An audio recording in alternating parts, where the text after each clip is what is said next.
Rògbòdìyàn kan ti ń ṣẹlẹ̀ lọ́wọ́lọ́wọ́ báyìí ní ìpínlẹ̀ Ọ̀ṣun látàrí pé Election Petition Tribunal tí Justice Tertse Kume jẹ́ alága fún, wọ́n ti rọ Senator Ademola Adeleke ní iṣẹ́ gẹ́gẹ́ bí gómìnà ìlú Ọ̀ṣun. Látàrí gbogbo ìwádìí tí wọ́n ṣe lórí ètò ìdìbò náà, wọ́n rí wípé àwọn mọ̀dàrú kan wà nínú ètò ìka ìdìbò náà. Wọ́n jẹ́ kó yé wa wípé gómìnà tó wà ńbẹ̀ tẹ́lẹ̀ ìyẹn Oyetola, wọ́n ní 319,963 votes tí ó fi ju títí Governor Adeleke lọ tí wọ́n ní 261,226 votes.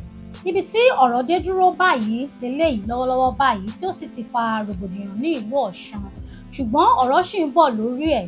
Pápá àwọn èèyàn ti ń sọ̀rọ̀ lóríṣiríṣi ní orí ọ̀rọ̀ yìí wípé ṣé bí wọ́n ṣe máa gba ọ̀rọ̀ yìí lélẹ́yìí ni àbí wọ́n sì máa mú ọ̀rọ̀ yìí lọ sí ilé ẹjọ́ eléyìí tó tún ga jù ti ìgbìmọ̀ tribunal yìí lọ gẹ́gẹ́ bí Court of Appeal àbí Supreme Court.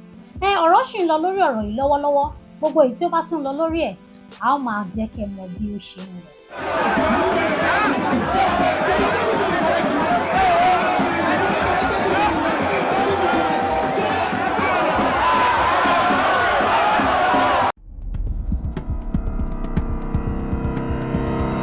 I am proud of myself. I am proud of my heritage. Wow. I am proud of my culture. Really? I am proud of my tribal mark. Hallelujah. I am proud to be Nigerian. Ẹ̀yin tèmi lórí ọ̀rọ̀ àwọn olóṣèré gbajúmọ̀ náà la ṣì wà báyìí. Ọmọbìnrin tó jẹ́ gbajúgbajà òṣèré tíátà Tóyìn Abraham ni wọ́n gbégbá orókè gẹ́gẹ́ bí ẹni tí wọ́n sanwó fún jù lọ́wọ́lọ́wọ́ báyìí ní obìnrin ní agbo òṣèré tíátà ìyẹn ti Nollywood wà níbí báyìí. A gbọ́ wípé ó tó 611 million naira ni wọ́n pa lọ́wọ́lọ́wọ́ báyìí lórí sinimá wọn tí wọ́n ṣẹ̀ṣẹ̀ ṣe jáde ìyẹn ìjàkùmọ̀ tó ń jà rìnrìn káàkiri báyìí. A kí wọn kú oríire àti gbogbo àwọn olóṣèré tíátà náà tó jẹ́ pé àwọn náà súnmọ́ iye tá a kálẹ̀ ìyàwó bíi Fúnkẹ́ Akíndélé àti bẹ́ẹ̀ bẹ́ẹ̀ lọ ní títí obìnrin. Ní títí àwọn ọkùnrin náà a kí Fẹ́mi Adébáyọ̀ àti àwọn ìtókù náà tó jẹ́ pé owó ńláńlá bàǹtàbàǹtà báyìí ni àwọn náà ń pa nídìí òṣèré tíátà yìí. Ó dà pé mo fẹ́ tún èrò ara mi pa báyìí ẹ̀yin yẹn náà. Bí mo ṣe ń wò ó dà pé èmi gan wá fẹ́ bọ́ sínú tíátà báyìí. Tóró àwọn owó tí mò ń gbọ́ yìí mílíọ̀nù yìí kí lẹ lérò ẹ̀yin èèyàn mi? Ṣé kémi náà dà pé mo fẹ́ bọ́ sí ọ̀nà obìnrin, ó dà pé ibẹ̀yẹn lówó wà báyìí. Bẹ́ẹ̀ náà ni gbogbo ibi tó bá wà náà ni àwa náà fẹ́ lọ, ṣùgbọ́n ẹ má jẹ́ ká gbàgbé wípé kó tó di pé gbogbo àwọn èèyàn wọ́n dé ibi gíga yìí wọ́n ní òjò ti ń pa fúnbọ̀ ọjọ́ ti pẹ́ pẹ̀lú iṣẹ́ takuntakun ní o kò ṣe ọ̀rọ̀ ẹnu lásán. So gbogbo ẹnikẹ́ni tó bá ń gbèrò pé owó ti wà nídìí iṣẹ́ tíátà báyìí mi gan fẹ́ bọ́ síbẹ̀, ṣé ẹ ti ṣe tán láti ṣe iṣẹ́ torí pé iṣẹ́ lòògùn ìṣẹ́.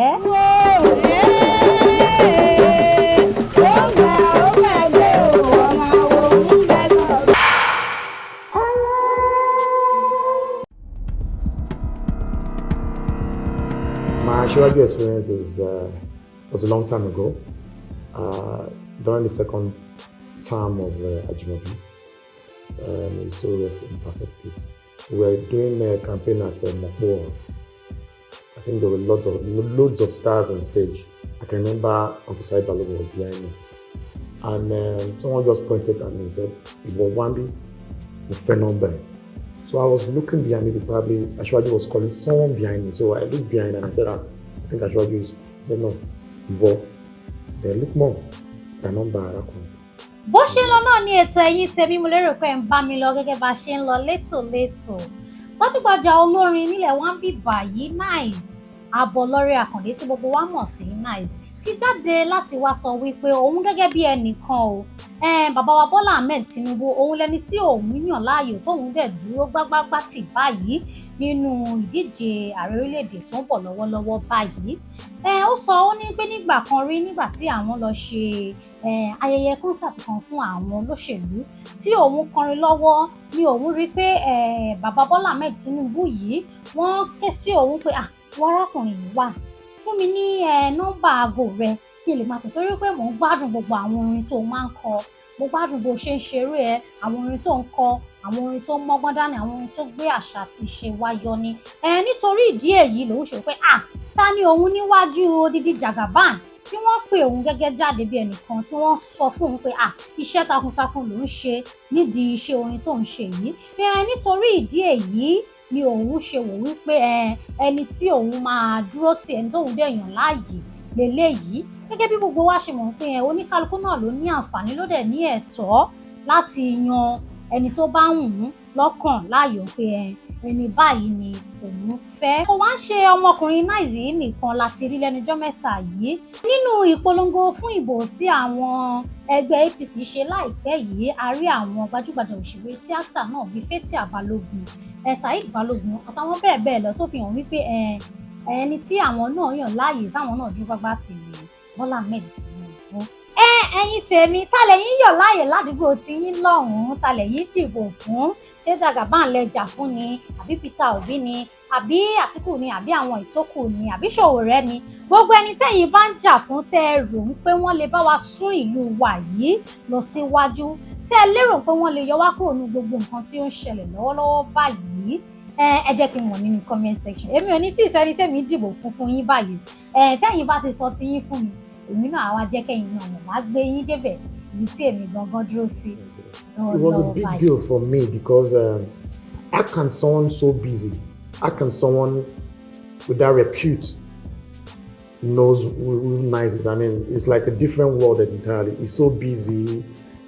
I don't think you even watch TV. Maybe you will have time to watch TV. Then out of all those probably 5 to 10,000 crowd, he pointed me out and he said, and who am I? But I should be requesting for my aim.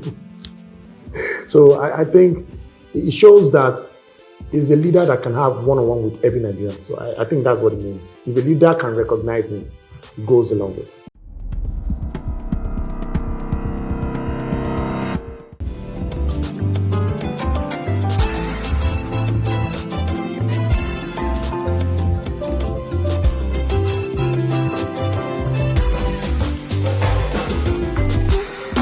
It was fear and anxiety when I was told my kidney was failing.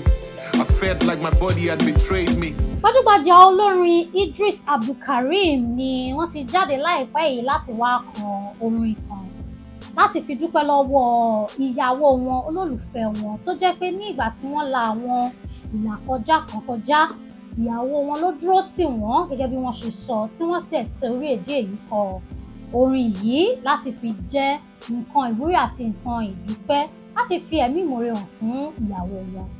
Láìpẹ́ yìí la gbọ́ pé ọmọkùnrin Idris Abdulkareem yìí wọ́n ní àrùn kíndìnrín tó dẹ̀ jẹ́ wípé àrùn tó lè mú ẹ̀mí wọn lọ ni. Ṣùgbọ́n ìyàwó wọn ló dúró gẹ́gẹ́ bí ẹnìkan tí ó fi kíndìnrín tiẹ̀ sílẹ̀ fún wọn láti lè rí pé àrùn yìí kò mú ẹ̀mí wọn lọ. Nítorí eléyìí ni ọmọkùnrin Idris Abdulkareem ṣe wá jáde láti kọ orin. Wọ́n sì ṣe ètò orin náà lọ́wọ́lọ́wọ́ báyìí tó jẹ́ pé ànípẹ́ máa gbọ́ lórí ẹ̀rọ rédíò àti amóhùnmáwòrán wa káàkiri. Ìdí tí wọ́n fi kọ orin yìí gẹ́gẹ́ bí wọ́n ṣe sọ, òun ni pé nígbà tí àìsàn yìí dé tó jẹ́ pé ó dojúkọ àwọn ìyàwó àwọn yìí ni ó fi kíndìnrín tiẹ̀ sílẹ̀ láti lè rí pé àìsàn yìí kò mú ẹ̀mí àwọn lọ. Èèyàn mi, ṣe wá rí wípé bá ṣe sọ pé kò sífẹ̀ẹ́ mọ́, kò sí ìfẹ́ sì wà o, ìfẹ́ sì wà fún àwọn tí wọ́n bá mọ rírì ẹ̀. Kọ́lọ́run bá lọ́jọ́ èní kó jọ̀ọ́ kó má fi àwọn èèyàn gidi, àwọn èèyàn tó nífẹ̀ẹ́ wa, kó má fi wọ́n wa lásìkò ìgbà tá a bá nílò. But I knew that I took it for granted, cause I wasn't going for regular checkup. Ignorance and carelessness, I messed up. Then I started thinking about my children and the thought of my beautiful loving wifey. She told me I must focus on dialysis and to seek Baba God for His mercy. She reached out to a couple of her good friends who had been through the same kidney problems. After so many different consultations, St. Nicholas Hospital was the destination. God bless Dr. Ebu Bamboye, who told us the best option. Ẹ̀yin tèmi, àrímọ̀jù báyìí lọ lórí ètò bó ṣe ń lọ lónìí. Mo lérò pé gbádùn mi bí òyìnbó ṣe ń gbádùn tíì. Gbogbo bó bá ṣe ń lọ lórí ọ̀rọ̀ yìí, pàápàá jùlọ ọ̀rọ̀ òṣèlú ní ilẹ̀ Ọ̀ṣun lọ́wọ́lọ́wọ́ báyìí, bó bá ṣe ń lọ bá ṣe ń tẹ̀síwájú la máa jẹ́ kí ẹ máa mọ̀ bó ṣe ń lọ. Orúkọ tèmi ni Oyindamola Ọmọtọ́lá, ọmọ tó dùn, ọmọ tó ṣàtàṣàtà. Ẹ lè tẹ̀lé mi lórí Instagram @official_honeybill. Bákan náà ni à ń ṣe àkálẹ̀ ètò nílé iṣẹ́ wa ní Kilarigbo níbí báyìí fún gbogbo ẹ̀yin tí bá fẹ́ ṣe àkálẹ̀ ètò, ẹ̀yin fẹ́ ṣayẹyẹ ọjọ́ ìbí, ìgbéyàwó àti bẹ́ẹ̀ bẹ́ẹ̀ lọ. Bákan náà ni fún gbogbo ẹ̀yin tí ẹ̀ ń ṣe káràkátà, ẹ máa bọ̀ ní ilé iṣẹ́ wa ká bá yín ṣe ìpolówó ọjà tó yanrantí, ká bá yín gbé sí etí àwọn oníbàárà yín lónìrọ̀rùn gbogbo àwọn nǹkan tí ẹ bá ń ṣe. Lẹ́ẹ̀kan sí orúkọ tèmi ni Oyindamola Ọmọtọ́lá, ọmọ tó dùn, ọmọ tó ṣàtàṣàtà. Ó dọjọ́ mi ọjọ́ olóore.